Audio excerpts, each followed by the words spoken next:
C'est nerveux, ça va vite, c'est très physique. Ici à Hennebont, le BMX a ses lettres de noblesse. 120 pilotes au club et une grande première. 4 pilotes qualifiés pour les championnats du monde. Le plus jeune à 9 ans.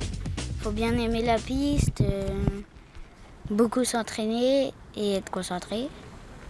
Après, il faut avoir des tactiques dans les virages, bien relancer, surtout prendre des bons départs, c'est ça qui compte le mieux.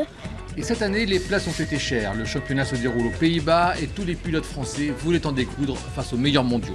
La concurrence est rude, tout le monde veut y aller, surtout cette année parce que le championnat du monde n'est pas très loin.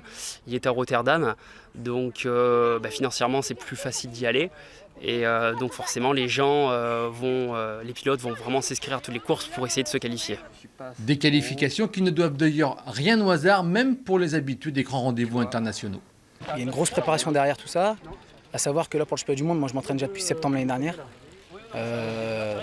Je passe énormément d'heures à la salle de muscu, énormément d'heures sur le vélo, à travailler que du spécifique. Et non, c'est pas inné, il faut travailler. 4 pilotes, c'est aussi un exploit pour ce club qui n'a pas de gros budget, puisque envoyer des sportifs représenter la France, ça a aussi un coût financier. Le budget pour un championnat du monde, je pense qu'on doit avoisiner les 600-700 euros, entre 600 et 1000 euros grosso modo. Ouais. Par pilote hein. Par pilote, ouais. Par pilote. Donc effectivement, ça fait un budget conséquent. Ouais. Et les aides arrivent au compte-gouttes. Le club pourrait accueillir plus de jeunes, mais n'a pas les moyens. Les pilotes doivent également s'autofinancer pour aller représenter la France.